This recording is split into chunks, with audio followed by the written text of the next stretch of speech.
के आशीर्वाद की बदौलत रविंद्र को एक नाम मिल पाया, एक जगह मिल पाई, और ये जीत और तमाम ये जीतें मैं उन सभी भाइयों को समर्पित करता हूँ। अच्छा देखिए, आपने कहा टिकट कटा किस वजह से कटा? चूंकि कहा जा रहा है उस वक्त तो तमाम जो दिग्गज थे वो मैदान में थे, आप नए नवेले थे, छोटा चेहरा, और इसके अलावा कि इतना युवा को कैसे वो फोकस कर पाते। लेकिन अब आपने ये साबित कर दिया, आपकी रैलियां हम देखते हैं, हम दिखाते हैं किस तरीके से अपार भीड़ उमड़ रही है। तो अब क्या लगता है, पार्टी को रिग्रेट हो रहा होगा? मुझे नहीं पता क्या हो रहा है क्या नहीं हो रहा है, वो उनका व्यक्तिगत निर्णय है। पर मैं ये जरूर कह सकता हूँ कि ये जो भीड़, आप जो जिनको भीड़ बता रहे हैं, ये मेरे अपने लोग हैं जो मुझे आशीर्वाद देने के लिए आ रहे हैं, मुझे प्रेम देने के लिए आ रहे हैं, मेरा हौसला अफजाई करने के लिए आ रहा है। और सबसे बड़ी चीज की बहुत बड़ी उम्मीदें थार के लोगों ने मुझसे लगाई है। मैं विश्वास के साथ कह सकता हूँ, ऑन कैमरा कह सकता हूँ, मैं उन उम्मीदों पे पूरे तरीके से खरा उतरूंगा। देखिए, आप युवा चेहरा हैं, और युवा चेहरा होने के नाते कहा जाता है कि कहीं ना कहीं जिम्मेदारियां भी बहुत बन जाती हैं। आप चुनाव नहीं लड़ते क्योंकि आप पूरी की पूरी कम्युनिटी को भी रिप्रेजेंट करते हैं, तमाम मुद्दों को भी उठाते हैं। अभी फिलहाल जो आपको नजर आ पाता है रविंद्र जी, वो क्या नजर आता है?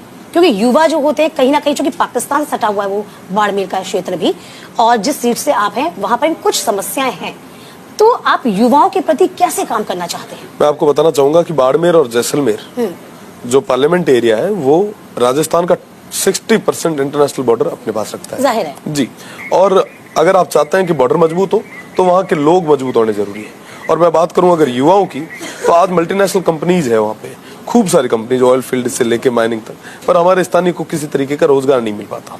आज के समय में एम्प्लॉयमेंट के नाम पे हम जीरो हैं। ठीक है, हम कोई नया स्टार्टअप नहीं देख सकते। एंटरप्रेन्योर का एक जमाना जो है उसके अंदर हम फेल होते जा रहे हैं। मैं ये सोचता हूँ कि युवाओं को रोजगार की जरूरत है, और रोजगार की तरफ ले जाना ये हम सभी की जिम्मेदारी है, हम सभी का कर्तव्य है, और आने वाले समय में इसका परिणाम भी आपको देखने को मिलेगा।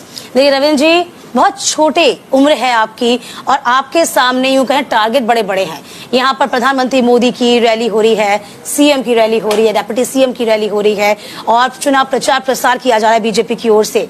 क्या लगता है, कितनी चुनौती मानते हैं रविंद्र?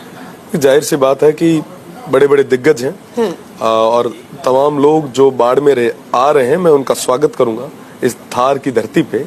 साथ ही साथ मैं ये निवेदन भी करना चाहूंगा कि मेरे पास स्टार प्रचारक नहीं है, मेरे पास मेरे ये भाई हैं, 36 कौम के लोग हैं, जिनकी बदौलत मैं यहाँ तक पहुंच पाया हूँ। और मैं विश्वास के साथ कह सकता हूँ कि तमाम जितने भी स्टार प्रचारक हैं वो 27 के बाद या 26 के बाद नहीं मिलेंगे, पर ये रविंद्र अपना पूरा जीवन इन भाइयों की सेवा में लगाएगा। अच्छा, ऐसा क्या लगता है आपको कि रविंद्र सिंह भाटी बाड़मेर की जनता को ऐसा क्या दे देंगे जो बीजेपी और कांग्रेस नहीं दे सकती?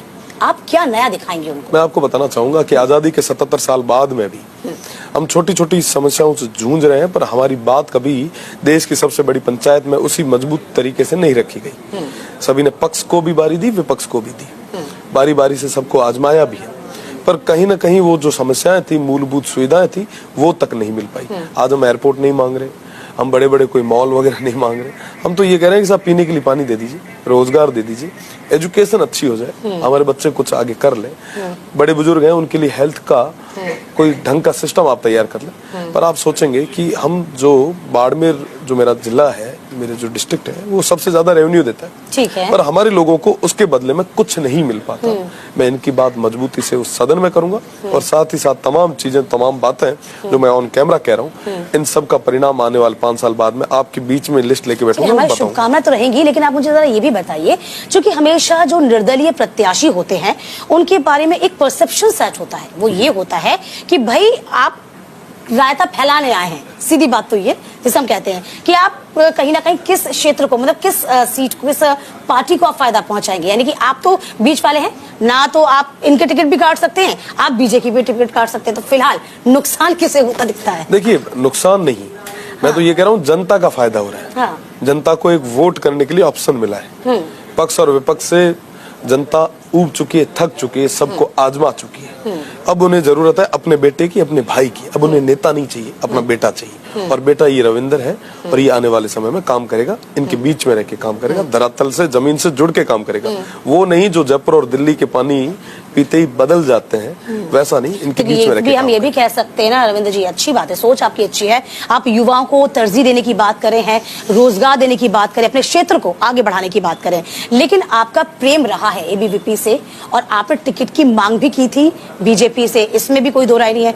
मोह भंग कैसे हो गया? आप सिर्फ टिकट नहीं मिला इस वजह से मोह भंग हो गया या कुछ और भी बात है? राजनीतिक जीवन में कई सारी उठापटक होती है, उतार चढ़ाव के दौर आते हैं। उस समय की स्थितियां परिस्थितियां ये रही कि मुझे टिकट नहीं मिल पाए, ठीक है, हो गया, छात्र राजनीति में टिकट नहीं मिला, चुनाव जीत गया। जीतने के बाद मुझे ये लगता है कि तमाम जितने भी गिले शिकवे भी होते हैं वो आदमी को भूल जाने चाहिए। 3 साल हमने काम किया, 3 साल सभी के साथ में मिल के काम हमने किया, चाहे वो पक्ष रहा चाहे विपक्ष रहा, और 3 साल के टेन्योर के बाद में फिर वापस जब दोबारा शुरू हमने किया विधानसभा के चुनाव में, तो विधानसभा के चुनाव में भी तमाम सब भाइयों का साथ और सहयोग रहा। तो उतार चढ़ाव आते रहते हैं, कोई मोह भंग कभी हो नहीं सकता, किसी से नहीं हो सकता।